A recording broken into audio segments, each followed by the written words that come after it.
Good morning, everyone. It's a wonderful day at the Capitol, and we welcome everyone into the House Agriculture and Natural Resources Committee. At this time, make sure everyone, all of our members are logged in to your station, and we will take the roll. Clerk, please take the roll.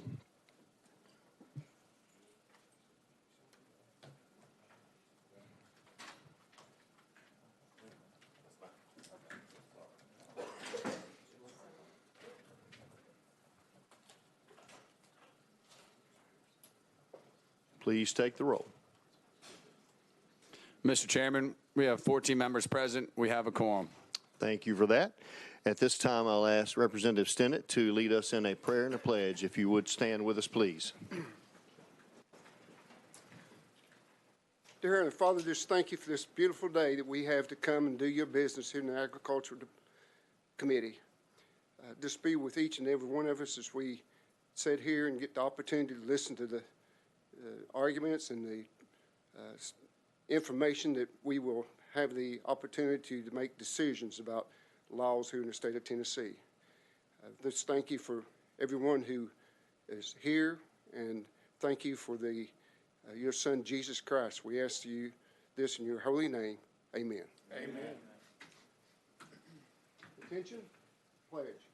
I pledge allegiance to the flag of the United States of America and to the republic for which it stands, one nation under God, indivisible, with liberty and justice for all.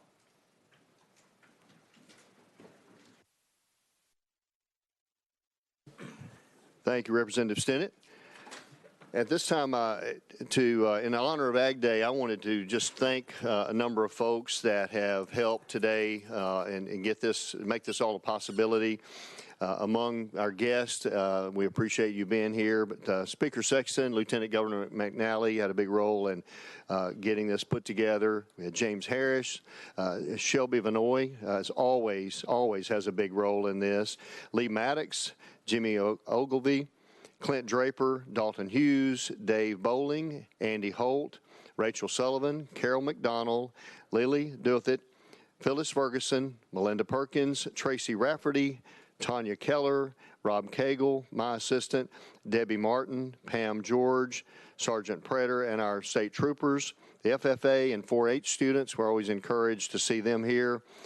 The Harville family of Lebanon, Majors family of Lebanon, the Abigail Wicker of Mount Juliet, MJ Shirley of Murfreesboro, Jenkins family of Macon County, Logan family of Dixon, Mark Farrar with Tennessee Walking Horse, and our facilities crew, Patrick Kelly, Kenny Krausen, Josh Church, Shane Tanner, Lenora Kelman, and Candace Jones. We want to just, if y'all would give them a round of applause for what they've done today.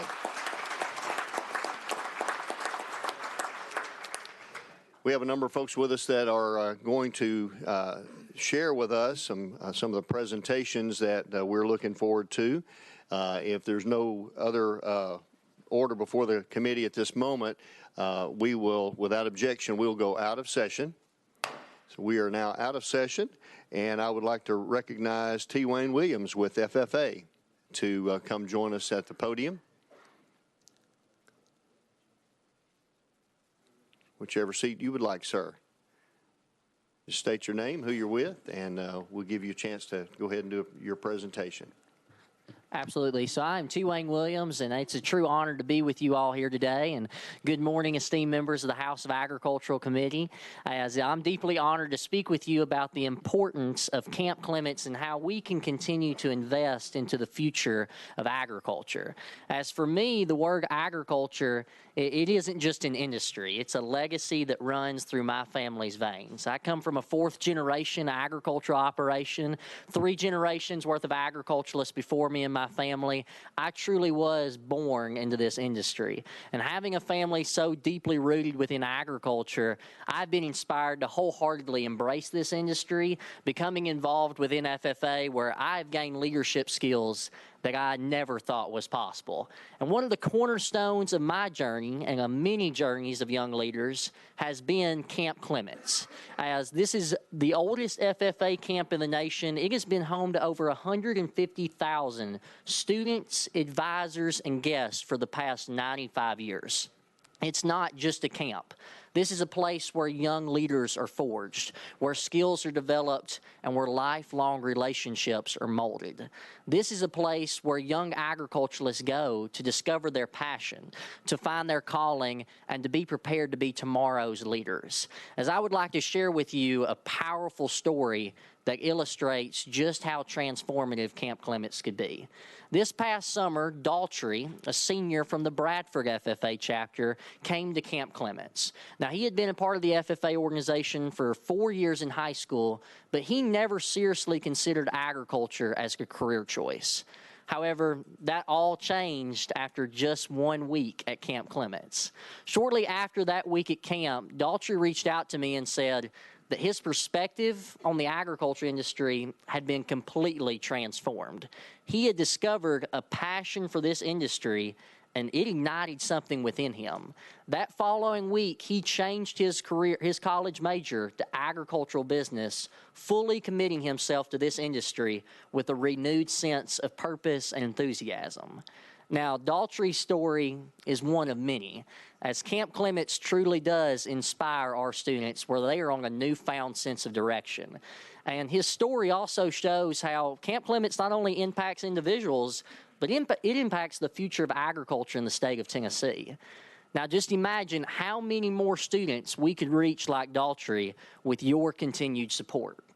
With that in mind, we are standing on an exciting new beak within Camp Clements, where we plan on building on our camp's rich history with a state-of-the-art lodge facility, a riverfront youth recreation center, and a hillside terrace with outside classrooms that will better serve the thousands of members that will follow in Daltrey's footsteps, as our members are going to be empowered to lead the next generation of agriculturalists with the tools, resources, and support that they need. And the challenge before us, as you know, is substantial.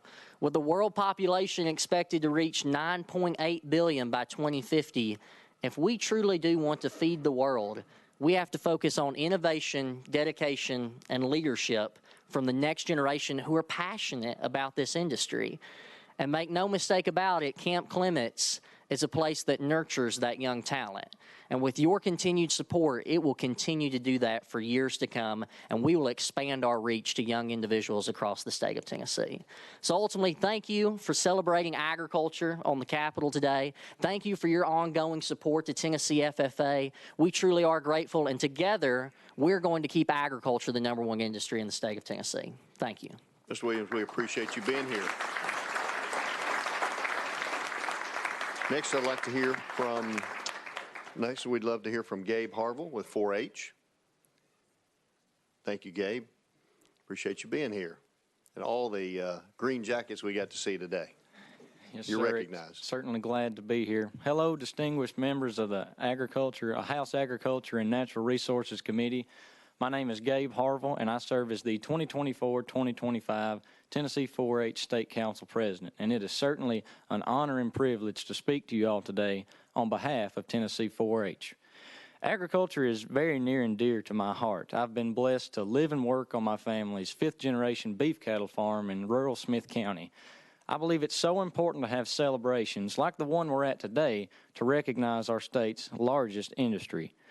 Agriculture is also the root of the 4-H program. Originally known as the Tomato Club and the Corn Growing Club, it was created in 1902 to successfully influence the ideas of older agriculturalists who were unconvinced newer farming methods could prove as effective and have the same crop outputs, therefore the same income as the methods they had used in previous years.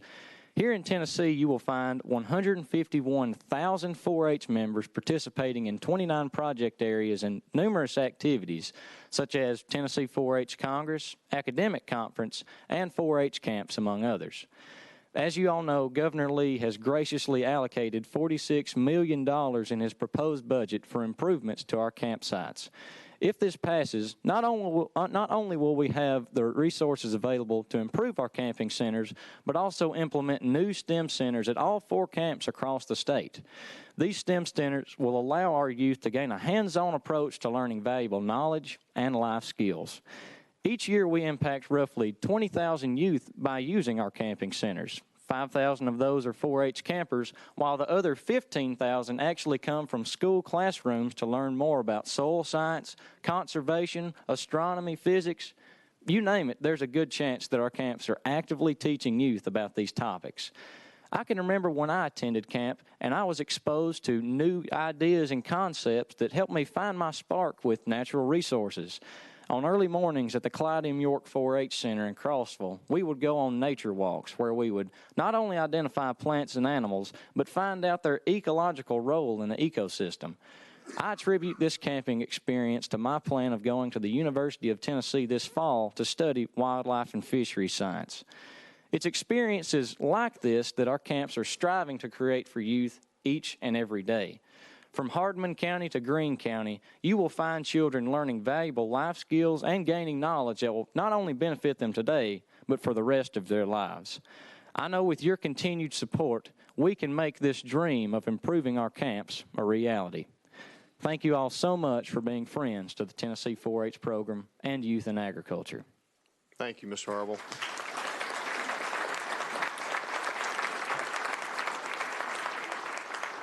We'd like to hear now from Benji Daniel with the Ag Leadership Program.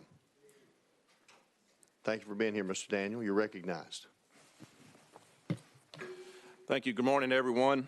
My name is Benji Daniel. I'm a sixth-generation full-time farmer in a small community west of Nashville called Charlotte. I operate my family farm that's been designated a century farm with over 150 years of continuous production. I'm honored to be part of the inaugural class of the Tennessee Agriculture and Forestry Leadership Program, and I am proud to be the chairman of the Tennessee Farmers Cooperative Board of Directors. As many of you know, those of us involved in agriculture often wear many hats. In a single day, we may don a farmer hat, a cowboy hat, or a business owner hat. However, there are times when we need to take those hats off and serve our communities, whether that's through our churches, schools, government, ag cooperatives, nonprofit organizations. This commitment was instilled in me by watching my dad and others take time away from the farm to share their skills, their talents, and leadership abilities to organizations important to our ag community. I believe that leadership is a journey that requires continuous skill development, and this new program will help those of us in agriculture and forestry continue to improve our industry. We're grateful for the vision of Commissioner Hatcher and the Department of Agriculture for bringing this program to fruition. We would also like to thank Tennessee Farmers Cooperative, Farm Credit of Mid-America, and Tennessee Farm Bureau for their support and guidance in developing the program. None of this would be possible without the UT Institute of Agriculture, UT Institute of Public Service, and the NAFE Center for organizing and running this exceptional program. Once again, I believe I speak for the group when I say we are honored to be part of this cohort and look forward to what we can accomplish together moving forward. Thank you. Thank you, Mr. Daniel. Appreciate you being here.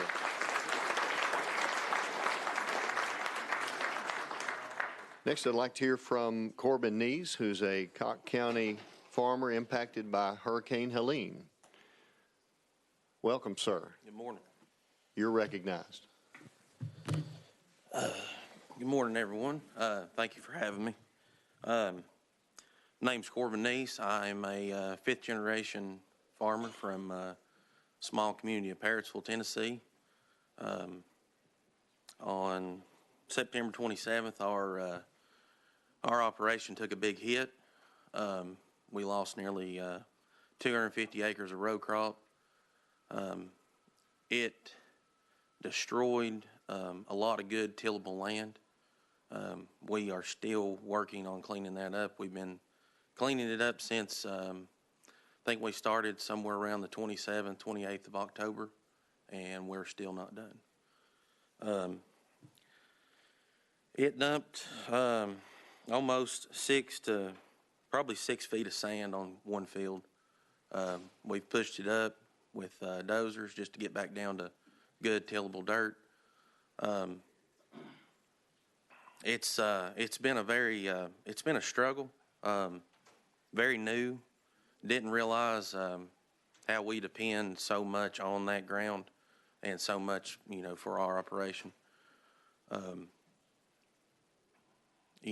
My fellow farmers, upriver, downriver, were also impacted very, very rough. I talked to one guy the other day,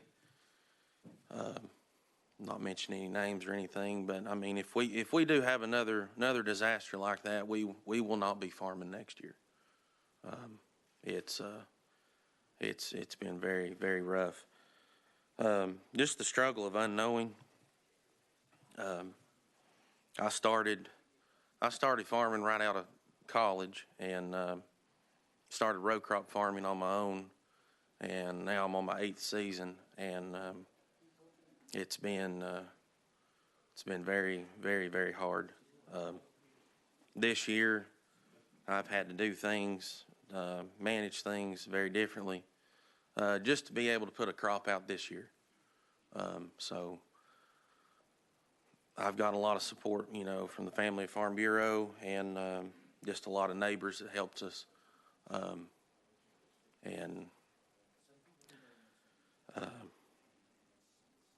It's been very hard. I'm losing words. I've never done anything like this before. Thank you. I appreciate everything, especially for having me up here to speak today. And thank you all. And that's all I have. You don't have to be nervous in front of us. We're just regular guys, put our Well, pants on just like you do, and have real jobs in the real world. And many of us have gotten to see some of the devastation that you're dealing with, and we certainly feel for you. There's been a lot of help sent your way, and more definitely is needed. So keep us posted on what physically can be done, anything that we can do to help from here, because the entire state it definitely wants to help. And of course, many have poured out so much to your community. But thank you for coming to just remind us of some of the on-the-ground things you're dealing with. That means a lot. Yes. Thank you all. Thank you, sir.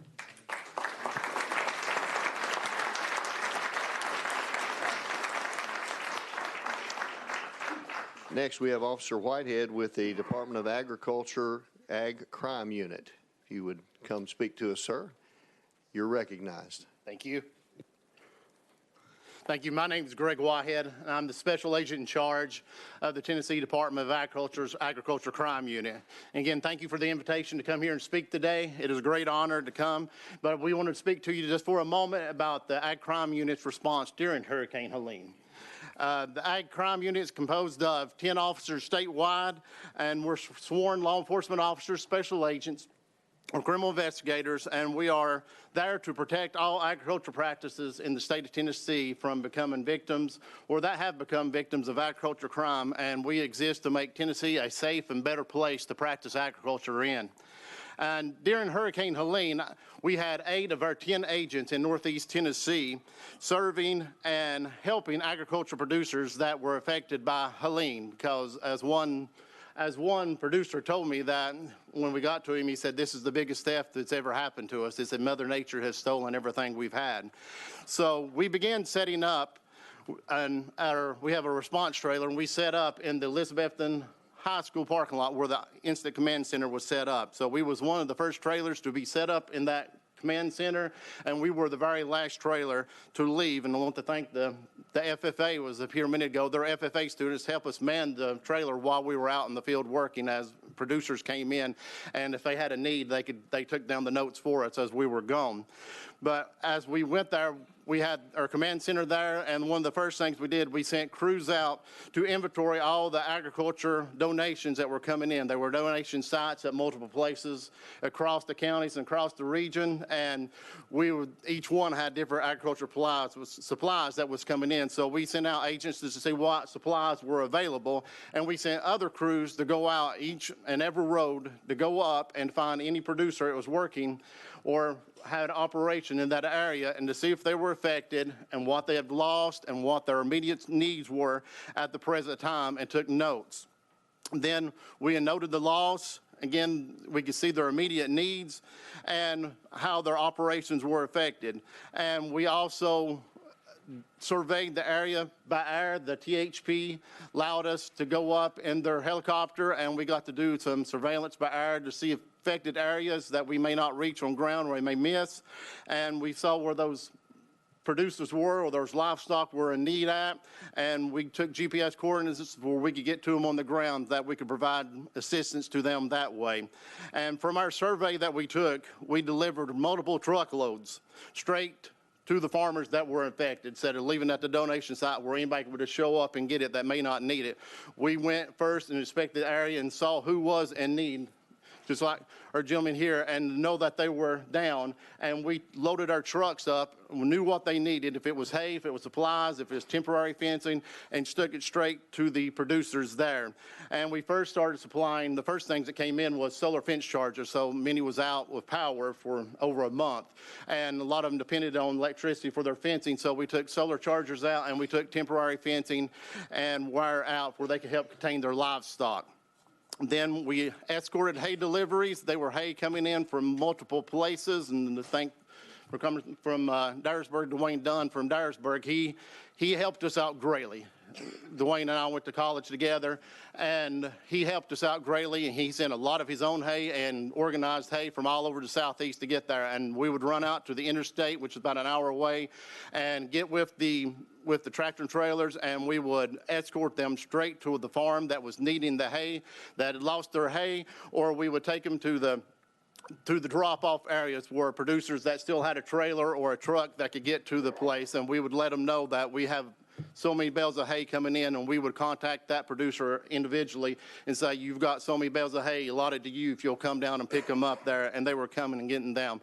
And we also had multiple areas that were cut off. You just couldn't get to them, no way, from the bridges that were out, and they were just isolated, and we loaded livestock supplies up on the National Guard helicopters and the Knox County Sheriff's Department's helicopters, and we airlifted hay, agriculture supplies, all, and dropped it off into areas that they could come, and they were very grateful, and they were coming, picking it up there that they could get and help with their livestock also. But the areas that we looked at, we went out and looked, and it was just as he said, they were silt.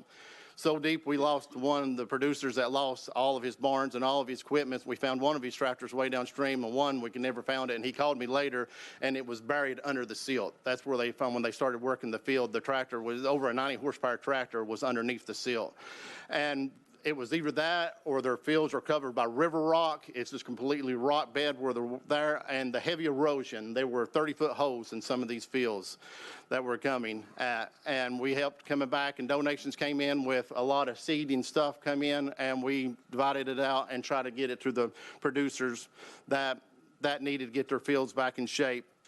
And also we set up and we conducted meetings in different counties to just compile a list of what the producers had received so far from donations, as there's donations coming in from a lot of organizations, and what their immediate need was right then.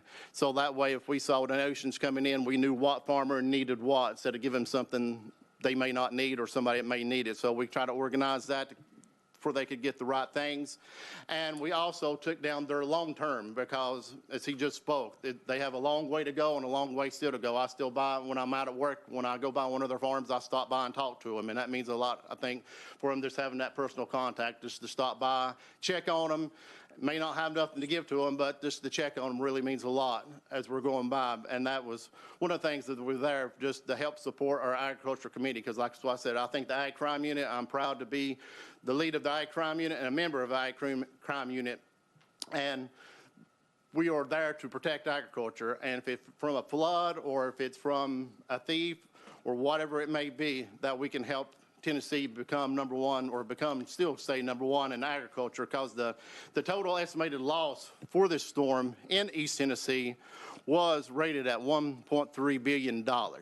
And that is billion with a B. That was with a B. Yes, yeah, sir. $1.3 billion. Mr. Whitehead, we appreciate, I mean, you brought a perspective that I would imagine most of us on this committee have not even thought about. Even some of us that were in those communities, those, we're thinking about folks in homes and that part of it, but then to learn just what our producers had to deal with on a day-to-day basis and what role you guys played, that's tremendous. I really appreciate you being here with us today. Yes. And sharing this information. That kind of helps us put all of this together. So thank you so much for everything you guys do. Appreciate you being here with us today. Yeah, thank you. And like I said, I'd like to thank the Carter County Farm Bureau President, Mike Nanifer, in Carter County. He really helped us to get to areas where we needed to go.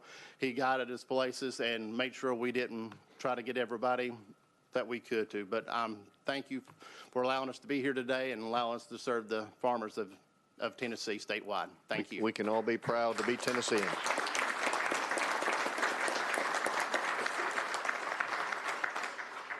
People came together and poured their hearts out and got in their pocketbooks and their pantries and sent help and in their fields and sent help, and just makes you proud to be a Tennessean.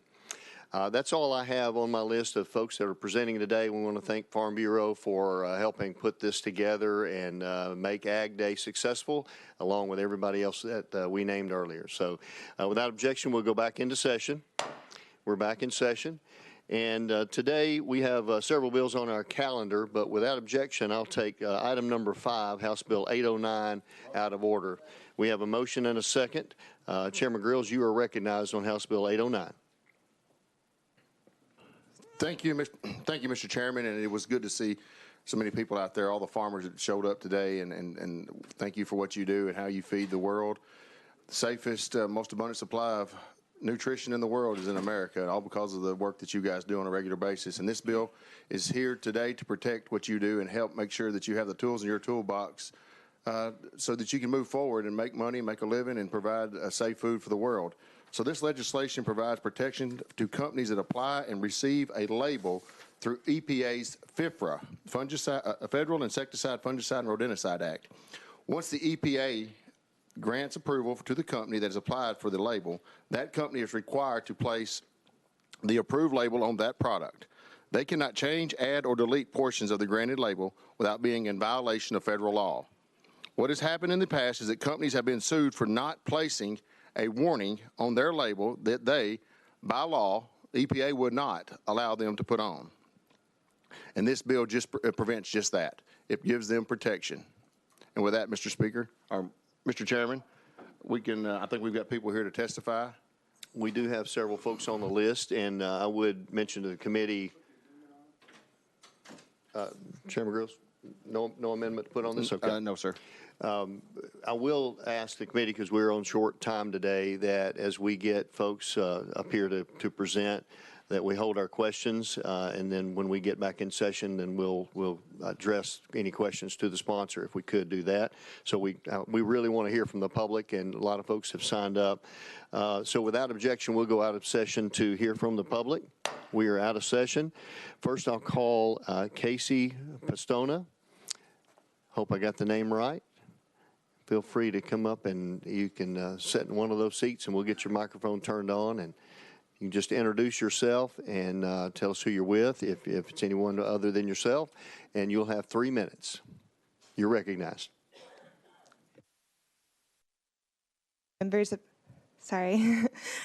Chairman Todd, Vice Chairman Martin, and members of the committee, thank you for the opportunity to speak today. My name is Casey Pistona, and I'm proud to call Nashville my home. I'm a social work student at MTSU, and I'll graduate in May with the hope of dedicating my life to serving my community. Before moving to Nashville, I lived in North Alabama.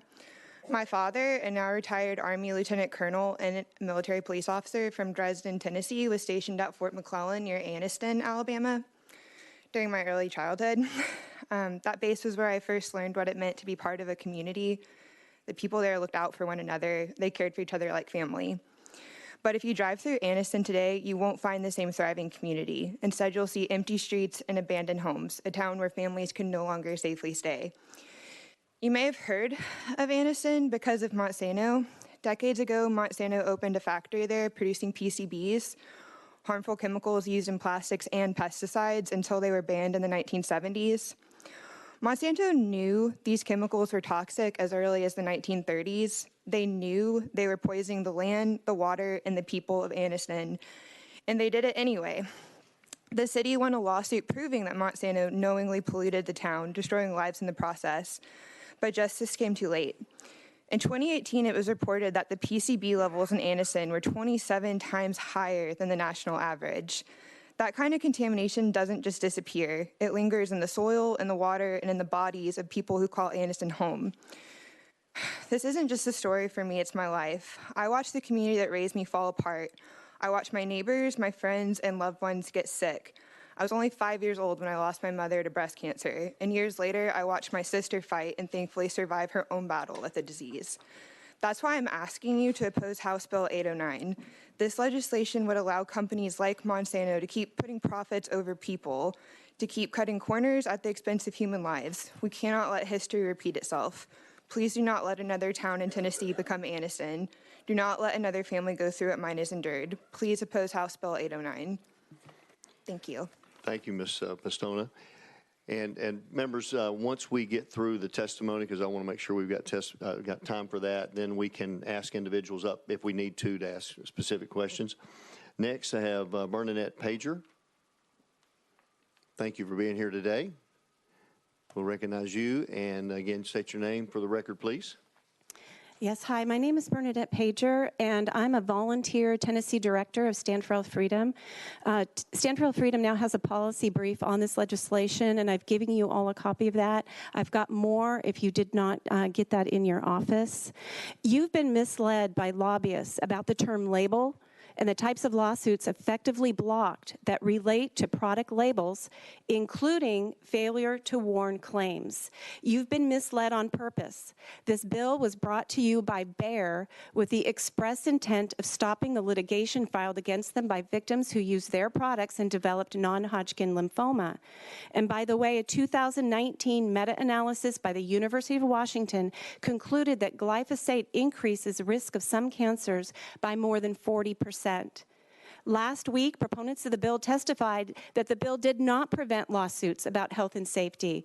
But if the bill does not block lawsuits about health and safety, why did Bayer bring it to the General Assembly? Why spend so much money on radio ads and billboards and lobbying?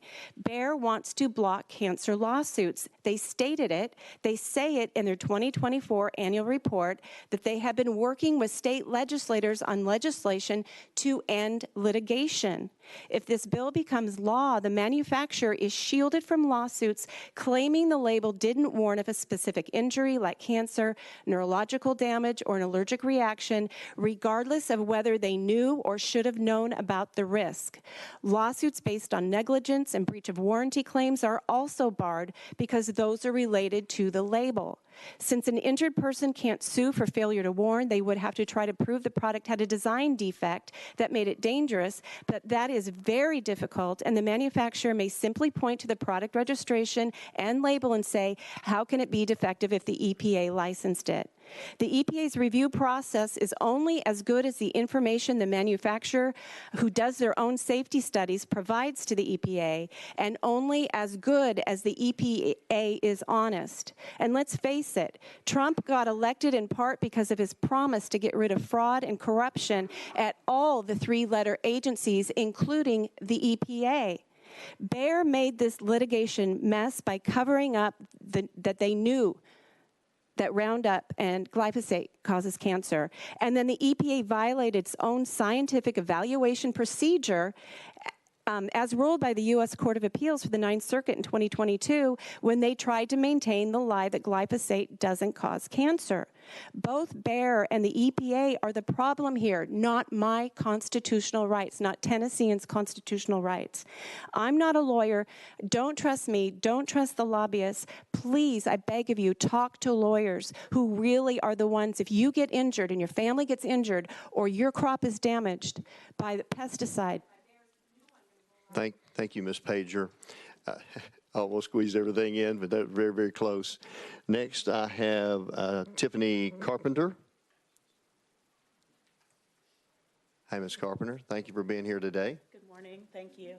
Just state your name for the record, please, and you'll have 3 minutes. Okay. Thank you. My name is Tiffany Carpenter, and I am a plaintiff's mass tort product liability attorney from Memphis. I'm here today in opposition of HB 809 on behalf of Tennesseans who are unknowingly poisoned by foreign chemical companies that lied about the safety of their products. If this legislation passes, it will strip away the rights of Tennessee clients to hold these companies accountable. Companies headquartered in places like Beijing and Berlin, far away from the families that they hurt. Families like Jacob Wathens. Jacob is a 24-year-old professional landscaper from Shelby County. He was just 17 when he started to use Roundup. He trusted the product's label, believing that following the warnings and instructions would keep him safe. But here's what Bayer never told him. They hired world-renowned scientists to study Roundup. Those scientists told Bayer that Roundup could cause cancer. They recommended specific safety tests to prove otherwise. But Bayer never conducted those tests because they knew what they would show. Since that study in 2016, at least 58 independent, peer-reviewed scientific studies have linked glyphosate-based herbicides like Roundup to DNA damage that causes cancer. Yet Jacob only learned about the connection between Roundup and cancer on February 1st, 2024, when his doctor diagnosed him with non-Hodgkin's lymphoma.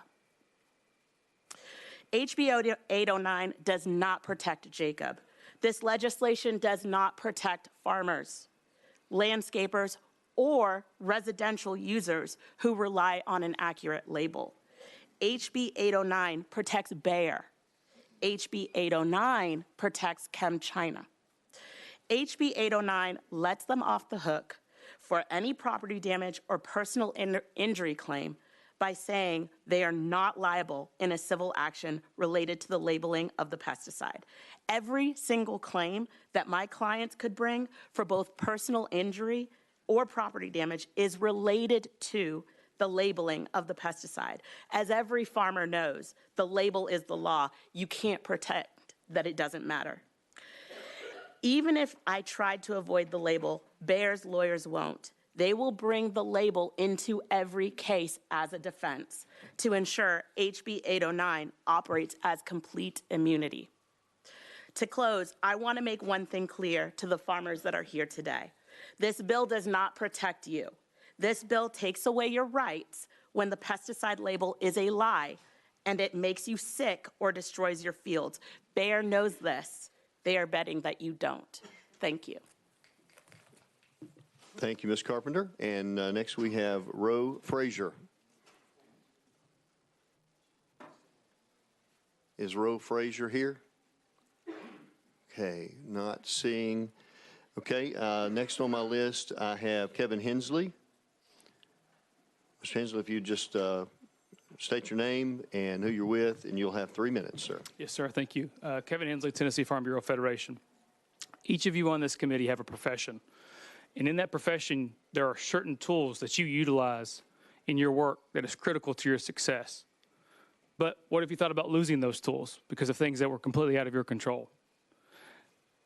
Now think about if these tools were extremely regulated and the federal government dictates how the product can be used, what it can be used for, and even the words on the product label.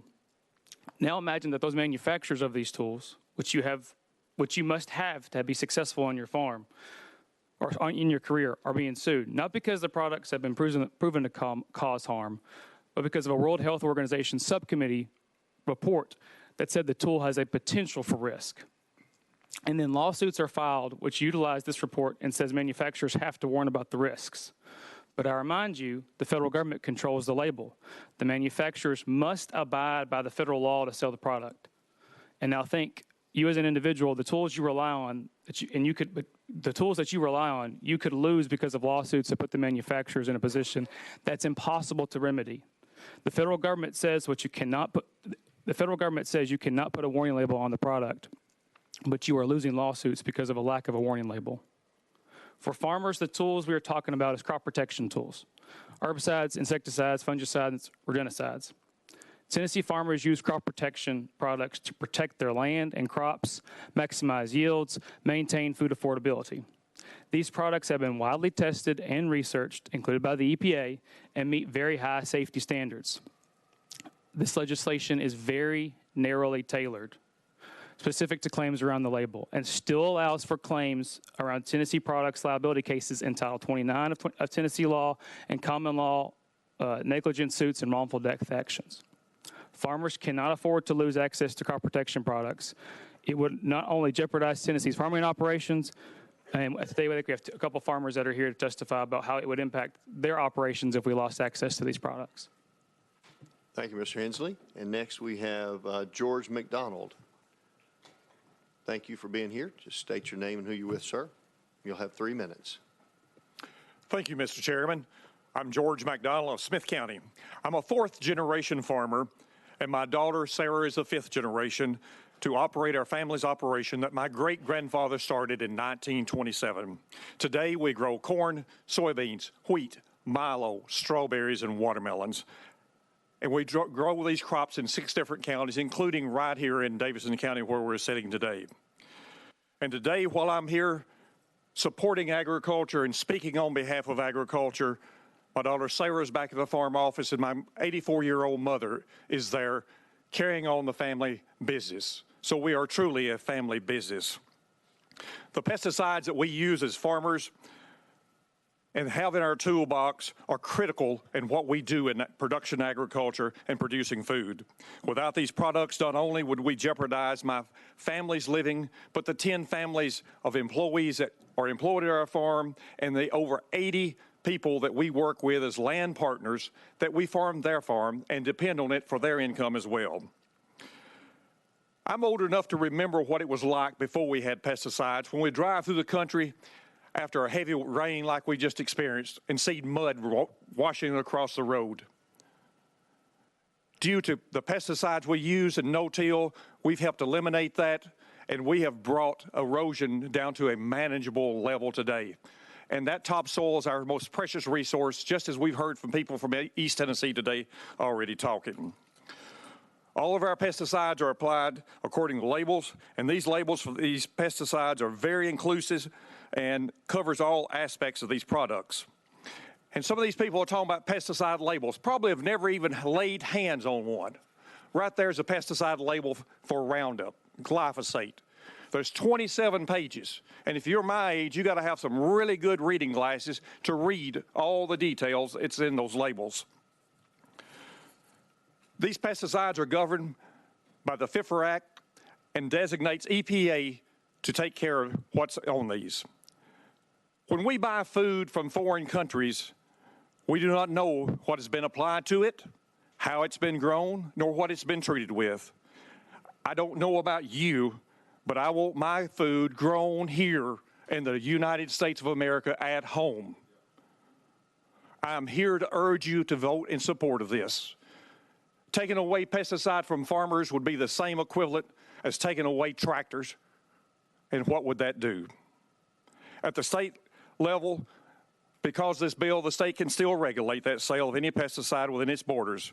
But if you take these pesticides away from agriculture, you will ultimately cause an increase in food prices, a loss of Tennessee farmers, and America becoming dependent on foreign countries for our food. It's a matter of national security. I encourage you to vote in support of this bill. Thank you. Thank you, Mr. McDonald. Appreciate you being here with us. Next, I have Johnny Dodson. Mr. Dodson, if you'd approach. Just tell us who you're with, and you have 3 minutes, sir. Mr. Chairman, members, I do thank you for the opportunity to appear before you today. My son is home with me on the farm. We're 5th-generation farmers. We farm in Dyer and Lauderdale County in West Tennessee. We grow cotton, corn, soybeans, wheat, have a small beef cattle herd. I want to thank the sponsors of 809. I do believe this bill is an extraordinarily important move to help us save our crop protection chemistry. You know, the speakers, and I will have to say, the young man that was here at the table first, I'm extraordinarily proud of them. I know we're in good hands as we move forward. Just did a wonderful job. But we're here today to talk about 809. We're here, as mentioned, farmers are early adopters. We are quick adopters of technology. I can remember when we plowed every acre. And yes, as was mentioned, when you would get one of those monster rains, 2 or 3 inches rain, water washed across the field, we had erosion.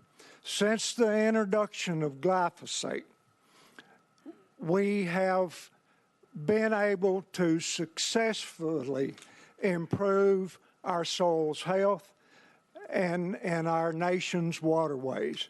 I can remember I live in the Forkadero-Obion area, and I can remember when those rivers and creeks that fed those rivers were just chocolate with silt. I am so proud of the efforts. I'm so proud of how we have moved forward with protecting our land for the next generation and saving our soils. So these crop protection products are extremely important to us. Now, I don't know, this is the Ag Committee. I don't know how much or how you guys keep up with what's coming in the pipeline, but there's very few replacements that are in the pipeline, and they are several years out. So to lose this technology, to lose my ability to continue to save my soil and produce food, as mentioned, for 9 billion people here in the years to come, this bill will give us the opportunity to do that. So, Mr. Chairman, I'll stop, and if there's time for questions, I would be proud to answer. Thank you, Mr. Dotson. We appreciate you being here, and we appreciate everyone that has come today to testify. We are obviously, because of our festivities outside, we are short on time. So without objection, we're going to go back into session. We're in session now. And so do you have questions for the sponsor or comments? Representative Fritz, you're recognized. Thank you, Mr. Chairman. And for the sponsor of the bill, you know, we've gotten lots of correspondence on this. You and I have talked about it several times. When I looked at this, we voted on it last week. We're in like a battle, it seems like, in our nation. And oftentimes that battle is to be able to keep up the capacities, the capabilities and the capacities that we have. We're struggling to generate enough electricity to serve our needs today. We've struggled for some time with the ability to extract enough of our own crude oil so that we can be energy independent. We've allowed ourselves to get in those positions sometimes because we are such a litigious society, unfortunately. And understanding that there's a, there's a need for us to be able to bring suit against individuals and companies. Never done that, but I understand there's a need to do that.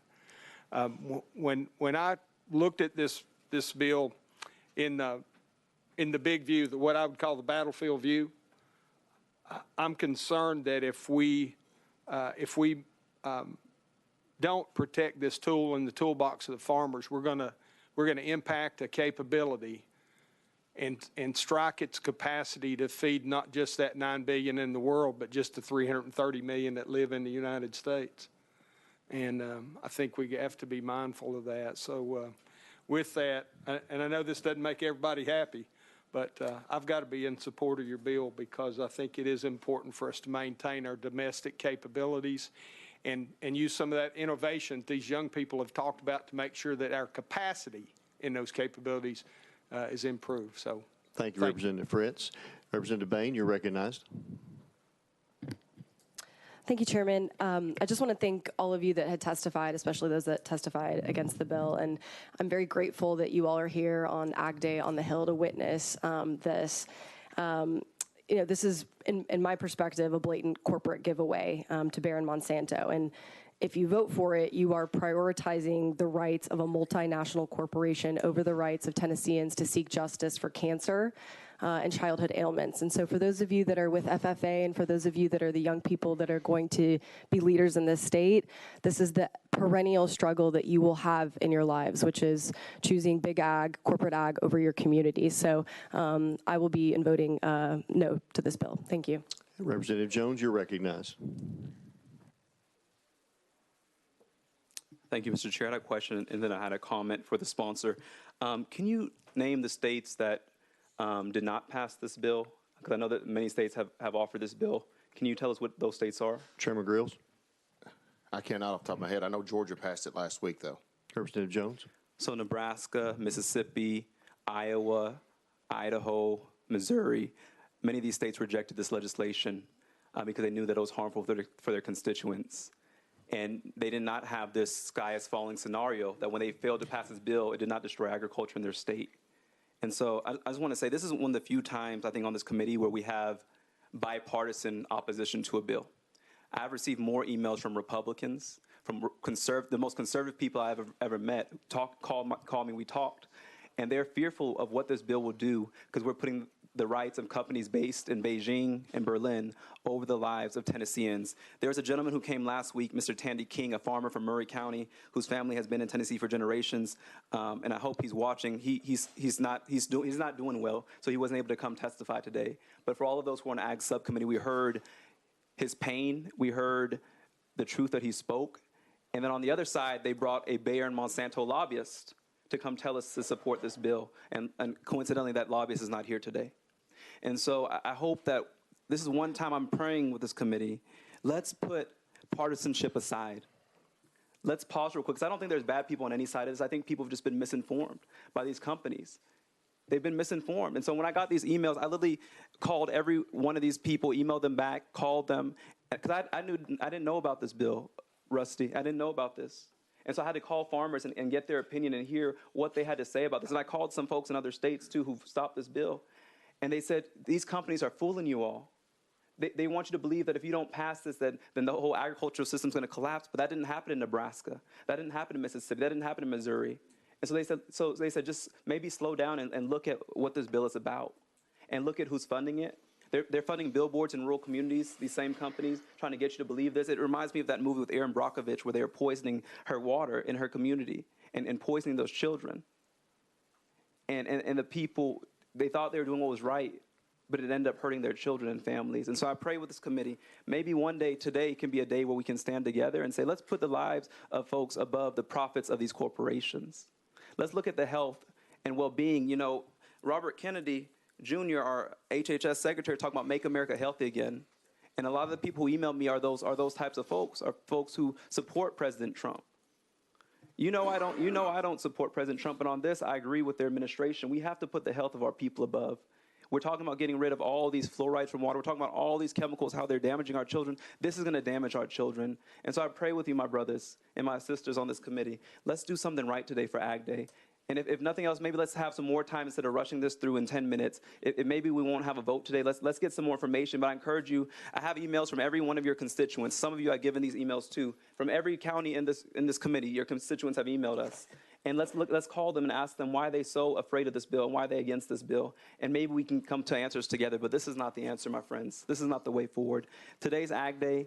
We have farmers who've come in support of this, but we have many more other farmers who oppose this and who could not drive down from their counties, but who emailed us and who called us and who are getting sick from these pesticides. And this is not about eliminating pesticides. Let's be clear about that. This is about eliminating the ability to have a lawsuit if you get sick. There's no legislation saying we want to get rid of pesticides. This is the only way to keep your crops clean, Rusty. I know that. But if you... Representative Jones, that's the second time you're out of order. You will respect each member of this committee. I'm going to Representative Chairman Martin now. Thank you. I move the previous question. We have question called. We have objections, so we'll be voting on previous question. All in favor say aye. Aye. All opposed? No. The ayes have it. Previous question prevails. Clerk, please open the vote.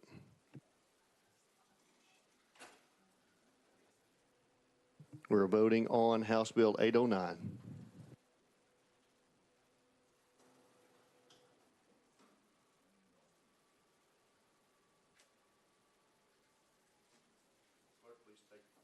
Please take the vote.